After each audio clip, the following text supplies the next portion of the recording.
जैसे मैंने तुमसे कहा, तुम लोगों से मैं क्यों कहता हूं बायोग्राफी ऑटोबायोग्राफी पढ़ने के लिए? तुम अगर ऑटोबायोग्राफी पढ़ो, बायोग्राफी पढ़ो, तुमको 2-3 चीजें महान आदमियों में कॉमन लगेगी। जैसे सबने स्ट्रगल को महत्व दिया है, सबने। तो जब तुम अंबेडकर का स्ट्रगल पढ़ोगे, गांधी का पढ़ोगे, राम का पढ़ोगे, कृष्ण का पढ़ोगे, तुमको अपना वाला छोटा लगने लगेगा। तुम सोचो, तुमको मैंने कहा कि 1000 बार लिखो जर्मन यूनिफिकेशन की कहानी, 1000 बार लिखो, तुम्हारे ऊपर पहाड़ टूट पड़ा।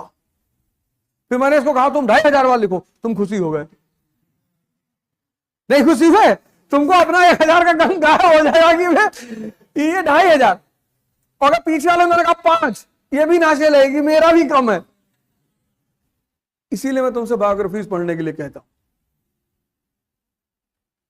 ये तुम्हें आज अपना कष्ट दिखाई पड़ रहा है ना, वो गायब हो जाएगा। लड़का आके मुझसे कह रहा है मेरी जॉब नहीं लग रही है, ये नहीं हो रहा, मैं डिप्रेशन में हूं। मेहनत करते हो, मर रहे हो।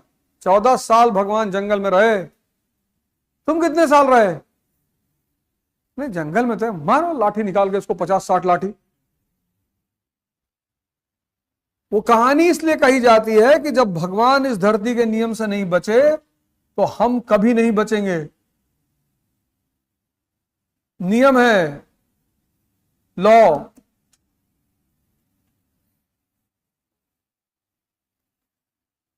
और तुम कह रहे हो मेहनत ना करना पड़े, मरना ना पड़े, तपस्या ना करनी पड़े, दर्द ना हो।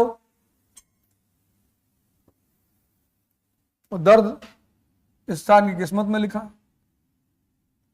और सुबह 10 किलोमीटर भागोगे, खाओ 2 किलो मिठाई दिन भर, करो नहीं भागेंगे और मिठाई भी खाएंगे, कि ना हो पाएगा।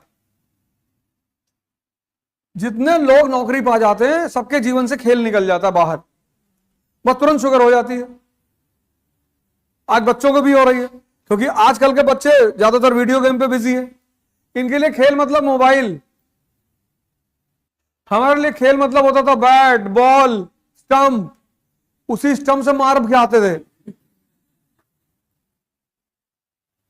तो सोचो दिन में जो यार 50-60 ओवर 100 ओवर मैच खेल रहा है, उसको खाना लोहा हजम हो जाएगा अंदर। मतलब कभी कभी जब खेल के घर आते थे तो अपनी मां भगा देती थी, इतना डार्क चेहरा हो जाता था। या कहां घर में घुसे आ रहे हो? अरे बोले अरे अम्मा ये कहां आए बे, ये क्या करके आए? और मारी 2-3 फाइट कि तुम धूप में क्रिकेट खेल रहे थे। और मई की धूप पता नहीं चलती थी, इतना नशा होता था क्रिकेट खेलने का। अभी इस धूप में निकल जाए तो हीट स्ट्रोक हो जाए। लग्जरी ने इतना निकम्मा बना दिया। आधुनिक युग में क्या हुआ, मानवतावाद ने धर्म को रिप्लेस कर दिया। कहा मनुष्य को जो खुशी दे वो काम होना चाहिए। अब मनुष्य सिद्धांत तो बहुत अच्छा है कि मनुष्य की खुशी सर्वोपरि है। Happiness of human being is supreme. मनुष्य को खुश रखना है किसी भी कीमत पर।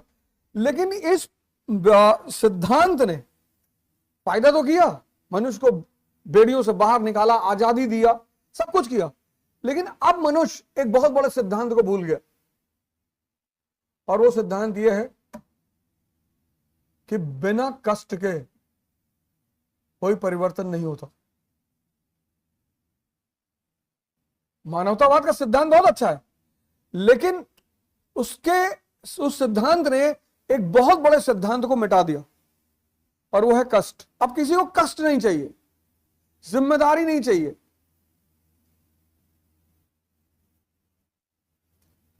सबको अपना राइट पता है, ड्यूटी नहीं पता है।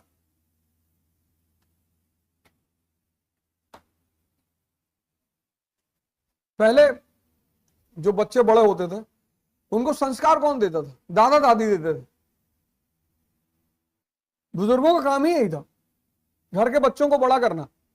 भाई माँ बाप बिजी रहते थे, तो जो दादा दादी होते थे, नाना नानी दादा दादी, नाना नानी तो ज्यादातर बर्बाद ही करते थे, आज भी करते हैं।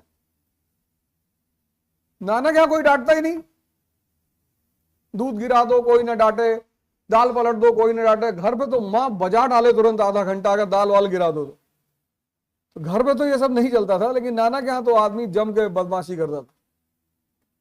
और 3 महीना नाना के यहाँ, 2 महीना गर्मी की छुट्टी, 1 महीना जाड़े की छुट्टी, और बाकी अपने घर पे। तो इस मानवतावाद ने व्यक्ति को, एक ऐसी चीज व्यक्ति से छीन ली जिसकी तरफ व्यक्ति जाना ही नहीं चाहता। कहता दुख नहीं चाहिए और चाहिए सब कुछ।